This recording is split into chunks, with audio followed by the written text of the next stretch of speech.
예, 반갑습니다. 날씨가 좀 굳습니다. 이 비가 빨리 강릉에 더 많이 내려서 정말 가뭄에 고통받는 강릉 시민들이 빨리 고통에서 벗어나길 진심으로 바랍니다. 그런 마음을 담아 오늘 정책조정회의 시작하도록 하겠습니다. 정책조정회의 사회를 맡은 저는 원내 부대표 김준혁입니다. 제49차 정책조정회의 시작하겠습니다. 먼저 김병기 원내대표님 말씀이 있겠습니다. 검찰개혁은 거스를 수 없는 시대정신입니다. 민주당은 검찰개혁을 반드시 완수할 것입니다. 개혁의 요체인 검찰청 폐지, 수사와 기소의 분리부터 정부조직법 개정안에 담아 9월 안에 통과시킵니다. 개혁은 신속하게 추진하되 부작용은 극소화시키겠습니다. 어제 정책위원총회에서 원칙과 기준, 로드맵을 재확인했습니다. 세부 논의도 계속 이어가겠습니다. 오늘은 법사위 공청회가 열리고 내일은 입법청문회가 진행됩니다. 순조롭게 진행된다면 7일 고위당정회의에서 중요한 진전이 있을 것입니다. 국민께서 이거면 됐다고 느끼실 개혁안을 만들겠습니다. 오욕으로 얼룩진 검찰청은 역사 속으로 사라질 것입니다. 정의로운 수사와 공정한 기소가 자리 잡을 것입니다. 고진감래입니다. 인고의 시간이 길었던 만큼 그 성과는 국민 모두의 몫이 될 것입니다.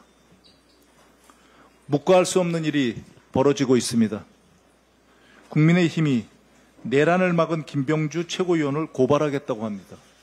제정신입니까?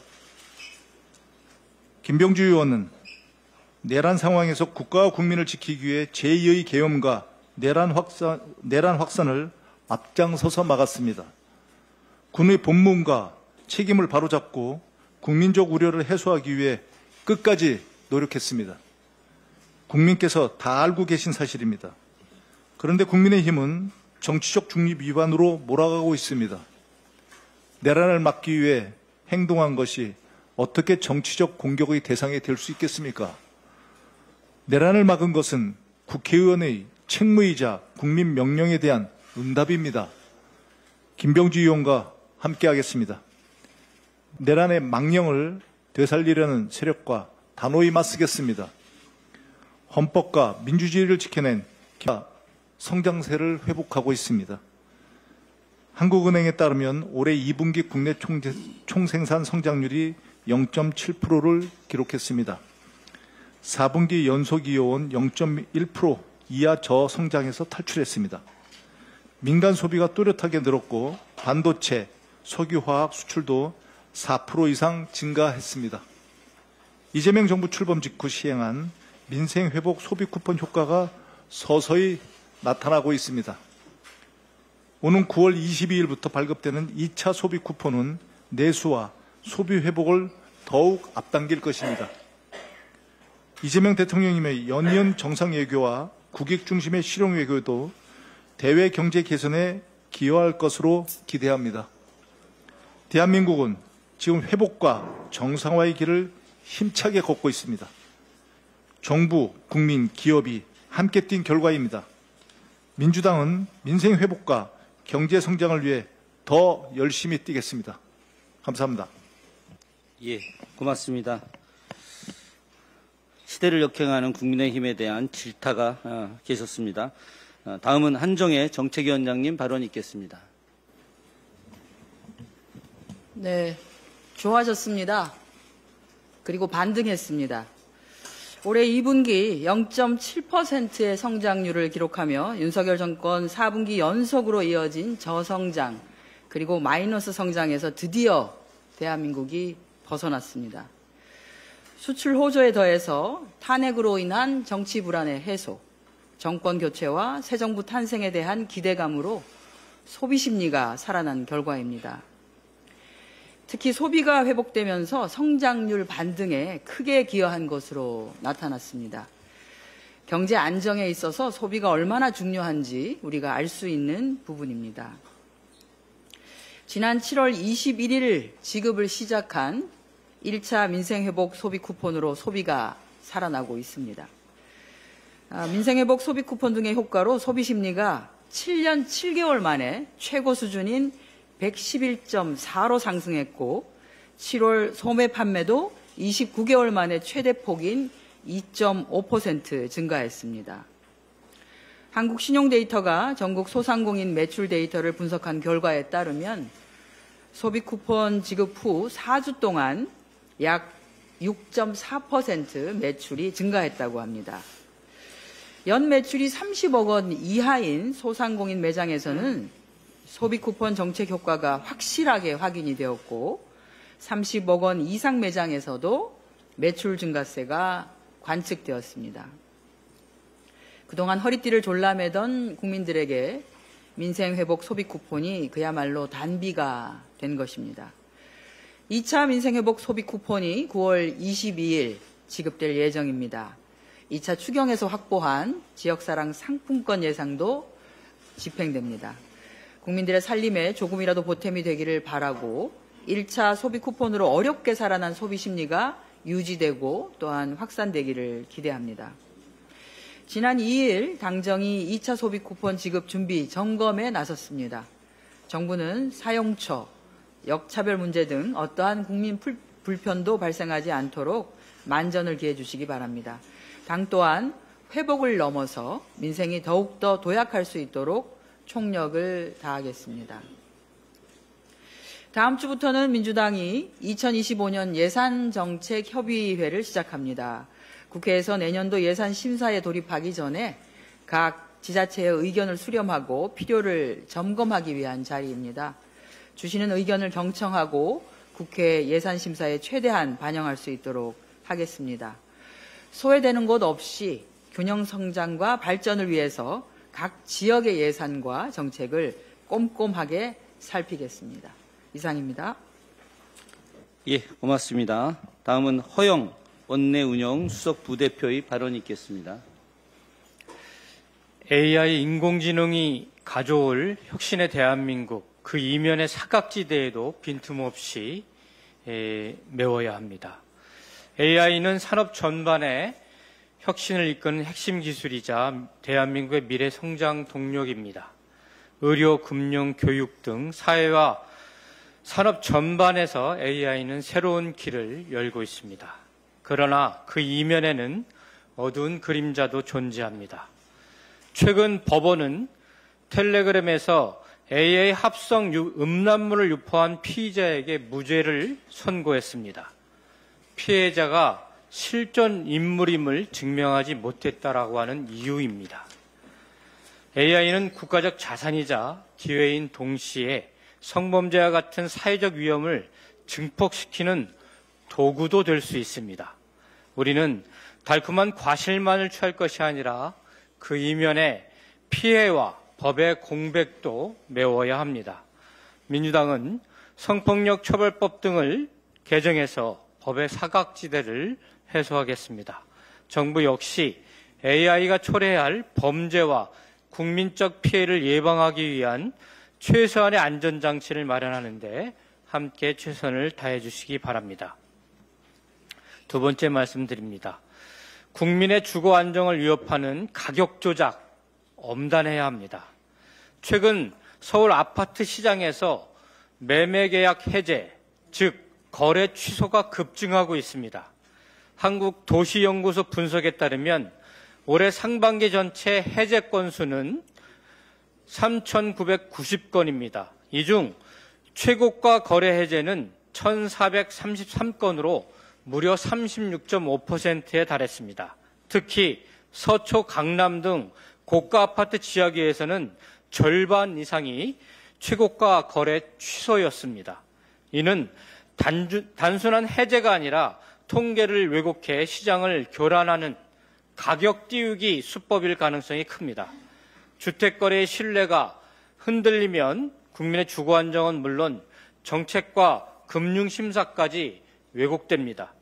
국토부는 시장 교란 가능성이 있는 해제 거래에 대한 단순한 신고를 받아 공개하는 데 그치지 말고 불법 여부를 철저히 검증해 강력히 처벌해야 합니다.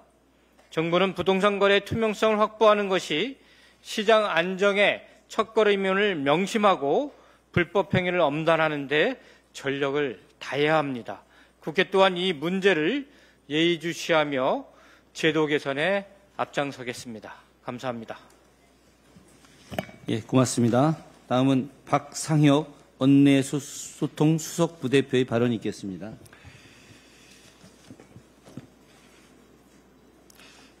테러를 테러라 하지 못하는 현실, 정말 누가 시킨 것입니까? 2024년은 대한민국 민주주의 순환의 해였습니다. 불법 비상계엄, 내란으로 큰 위기를 맞았습니다. 이러한 민주주의 위기의 전조는 1월 2일 제1야당 당대표였던 이재명 대표의 집권 가능성을 차단하기 위한 살인 목적의 정치 테러로부터 저는 시작되었다고 생각합니다. 당시 경찰은 불과 38분 만에 물청소로 테러 현장을 훼손하는 등 사건을 은폐 축소하기에 바빴고, 국정원은 테러방지법상 매뉴얼에 따라 현장에 출동해 놓고도 출동했는지 확인이 안 된다며 횡설수설했습니다. 저는 당시 당 테러대책위 간사로서 윤석열의 국정원이 정치 테러 사건에 대한 종합적인 대응과 재발 방지를 위해 노력하지 않고 어떻게든 사건을 은폐 왜곡해서 일반 형사사건으로 축소하려고 한다라는 점을 계속 제기해 왔습니다. 제가 한덕수 당시 총리에게 대정부 질문으로 물었습니다.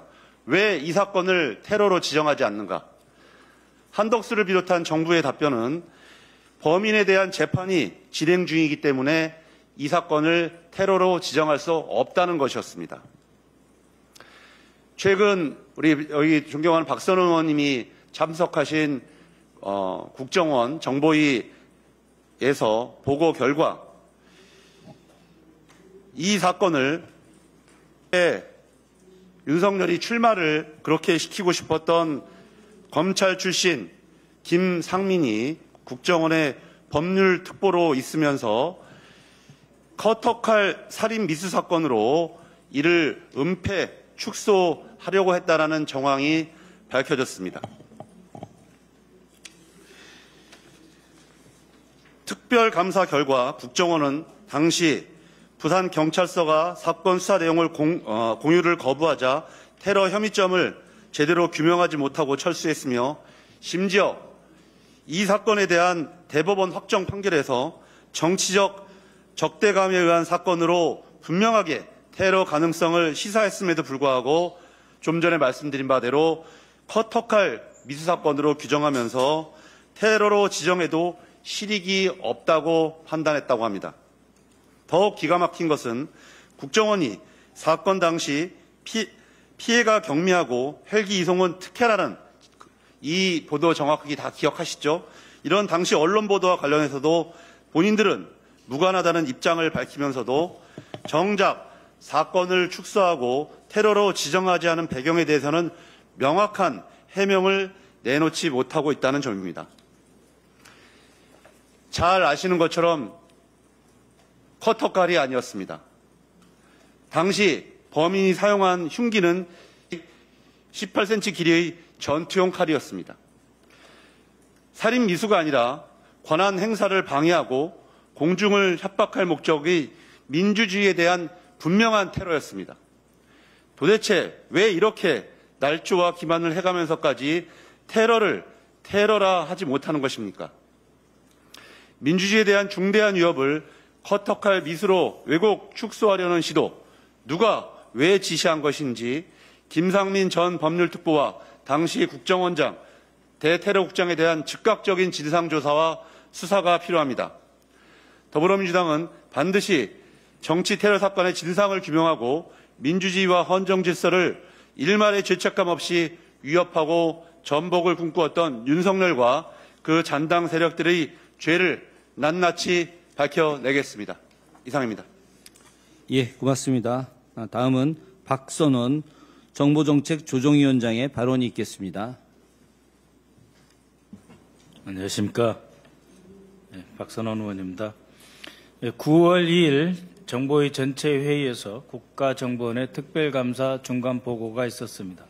그 내용이 매우 불충실하였습니다. 매우 미흡했습니다.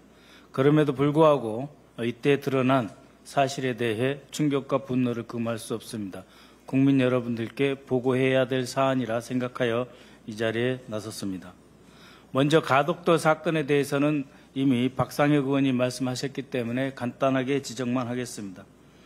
김상민 법률특보는 당시 오호령 1차장의 요구에 의해서 이 사건에 대해 테러 여부를 판단해달라고 해서 이런 결론을 내렸습니다. 테러를 지정해도 실익이 없다.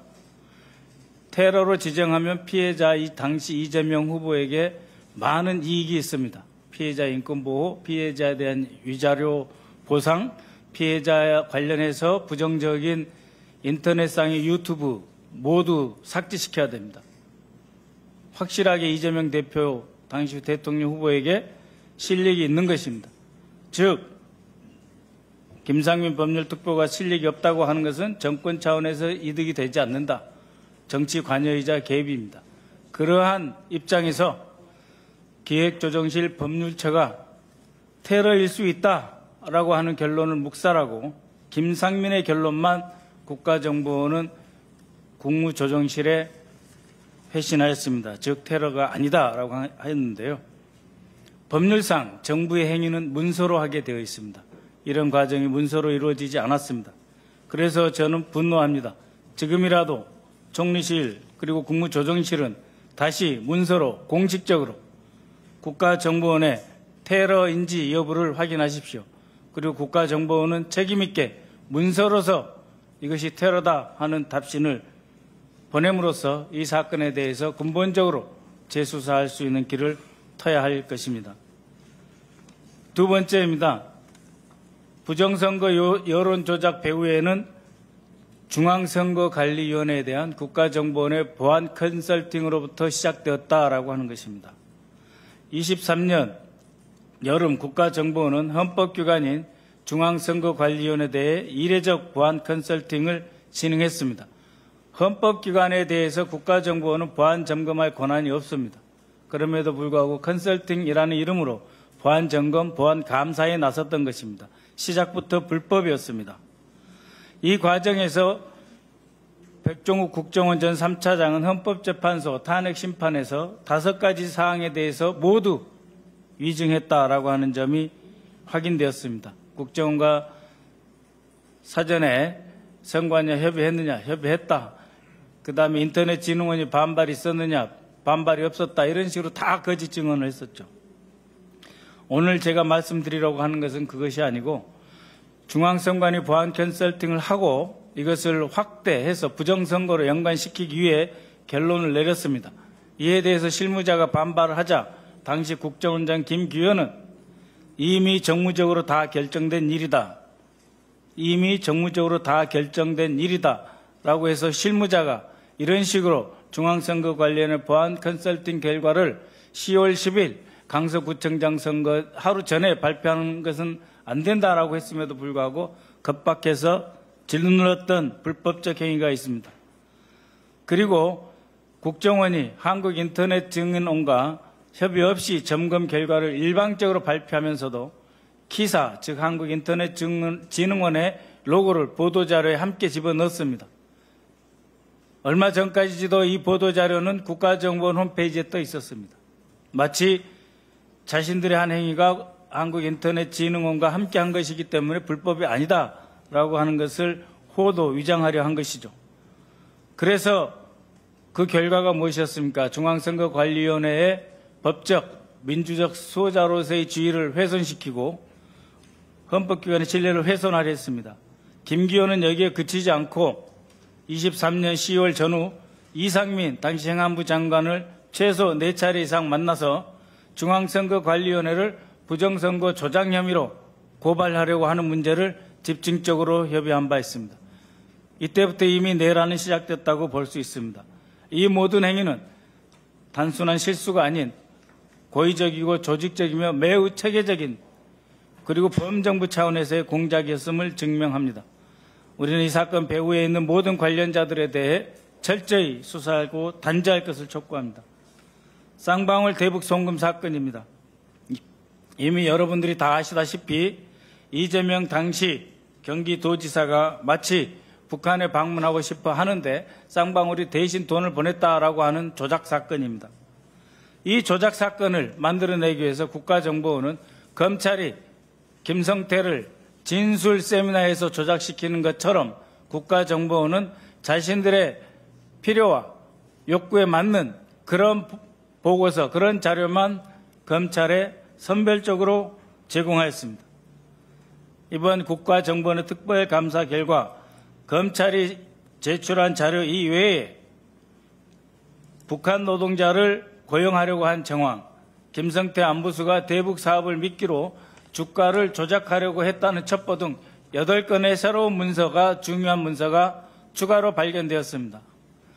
즉 쌍방울은 경기도 없이 독자적으로 북한과 직접 협의해서 북한 노동자를 훈춘에 있는 쌍방울 공장에 고용하고 주가 부양을 행할 수 있는 능력과 채널을 갖고 있었다라고 하는 것을 입증하는 자료입니다. 이런 것들을 검찰 압색에서 일부러 뺐고 배제함으로써 끊임없이 이재명 대표에 대해서 마치 북한을 가고 싶어서 쌍방을 이용했다는 식으로 덮어씌우기를 해온 것입니다.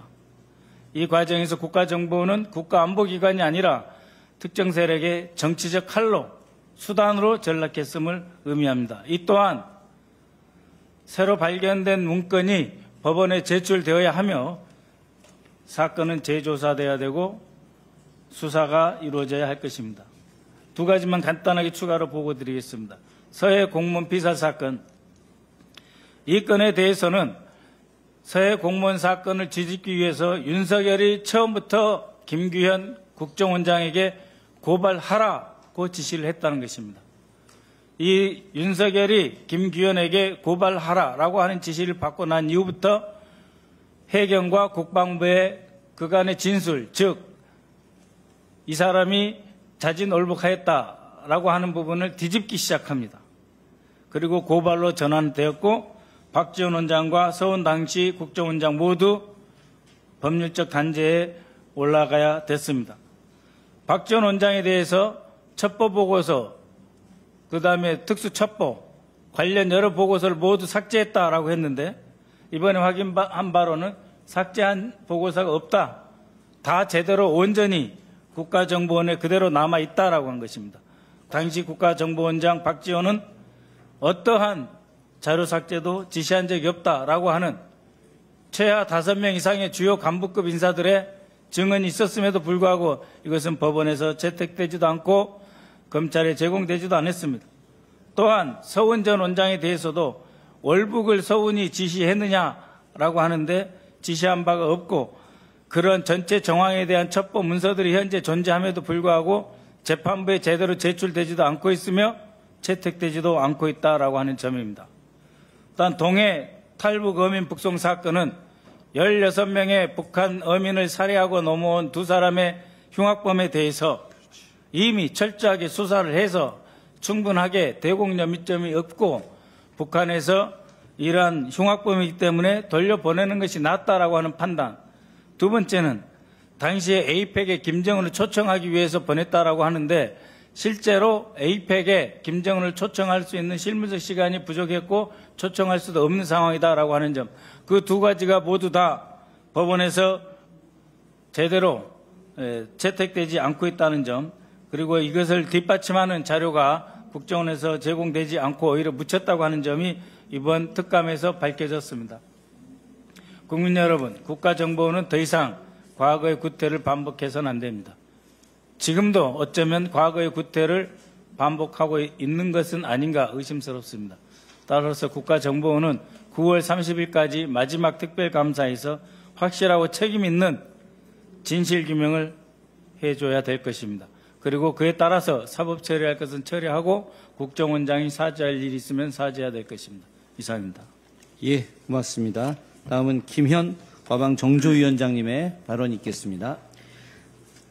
예, 지난 2025년 4월 19일 날 SK텔레콤이 악성 코드 공격으로 정보가 유출되는 사건이 있었습니다. 이로 인해서 몇 달 동안 국민들은 해킹으로 인한 피해가 매우 컸고 그것을 수습하는 과정이 몇 달째 진행되고 있습니다. 이 와중에 익명의 화이트 해커로부터 국내 정보기관 및 민간 기업 KT와 LG U+ 등 해킹이 되었다라는 사실 제보가 있었고 이에 대한 사실관계를 확인 중에 있습니다. 해킹 전문지인 프레기 행정안전부와 외교부, 국군 방첩사령부 및 국내 기업 데이터가 노출됐다는 내용의 보고서를 지난 8월 달에 발표를 했습니다. 정부는 키사를 통해서 조사를 진행하고 있는데요. 7월 19일 날 키사로부터 침해 사고 정황 정보 공유 및 신고 안내 메일을 수신한 이후에 자체 조사를 진행하고 있습니다. 추가 확인을 위해서 자발적인 포렌식 분석 요청을 포함하여 가기정통부와 키사가 자료 요구에 LG U+하고 KT는 협조하고 있는데 두 통신사에서는 현재까지 조사 결과 침해 흔적은 발견되지 않다는 입장입니다. 다만 KT와 LG U+가 침해 흔적이 발견되지 않았다는 그 발표만을 믿고 가만히 있을 수는 없기 때문에 지난 9월 2일 날 과학기술정보통신위원회 결산 심사 과정에서 정부 측의 입장을 물었고 민간 합동 조사단이 운영돼서 가동되고 있지 않음에 대해서 문제 제기를 하였습니다. 다만 이 부분에 대해서는 정황만으로는 정부가 적극적으로 역할을 할 수 없는 현재 법의 한계 때문에 빚어지고 있다는 점이 지적이 됐고 이에 대해 최민희 가방위원장은 법 개정을 통해서 정부의 역할을 강화하도록 하겠다는 입장을 피력했습니다. 또 하나는 정보통신 분야의 사이버 위기 대응 매뉴얼이 있는데요. 이 부분에 대해서 이전 정부에서 제대로 하지 않았다는 점이 이 사건을 더 악화시키는 일이 있었습니다. 그래서 새 정부에서는 이 매뉴얼이 제대로 작동될 수 있도록 보강하고 정부 측과 협의해 나가도록 하겠습니다. 국민들의 그 침해로 인해서 또 다른 2차, 3차 피해가 없도록 과학기술정보통신위원회에서는 해킹 침해 사고에 대해서 보다 면밀하게 정부 측과 협의하고 대안을 마련하고 필요하다면 법 개정을 통해서 적극적으로 대응해 나갈 것을 약속드리겠습니다. 이상 마치겠습니다. 예, 고맙습니다. 준비된 발언은 모두 끝났습니다. 이상으로 9월 4일, 예, 추가로, 예, 김병기 원내대표님 추가 말씀 있으시겠습니다. 참 아쉽습니다. 그 이재명 대표에 대한 당시 이재명 경기지사에 대한 대북 송금 문제, 그리고 서해 공무원 피살 사건 등 일련의 상황에 대해서 이런 일련의 상황들이 사실 처음 지금 제기된 문제이거나 밝혀진 것이 아닙니다. 당시에 제가 그리고 저를 비롯한 정보위원들이 국정원의 문서는 영구적으로 삭제할 수 없음을 누누이 밝혔고, 특히 SI 첩보는 이게 삭제 자체가 불가능하다는 것을 여러 가지 컴퓨터 그리고 그런 정황 증거를 말씀드리면서 제기했음에도 불구하고 이게 묵살되었습니다. 고의적으로 묵살한 거죠. 왜냐하면 이게 몰랐다면 확인해 보면 금방 알 수 있었던 사실인데 이거는 의도적인 사실 은폐고 범죄라고밖에 볼 수 없습니다. 이 문제는 저희가 그리고 우리 수사기관뿐만 아니라 저희 민주당에서 철저하게 이 문제의 진위 여부 그리고 어떻게 된 일인지 이런 것에 대한 경위 등을 철저히 밝히겠습니다. 이상입니다. 예, 원내대표님의 국정원 관련된 추가 말씀이 있으셨습니다. 이상으로 9월 4일 제49차 정책조정회의를 마치겠습니다. 감사합니다. 예, 수고하셨습니다.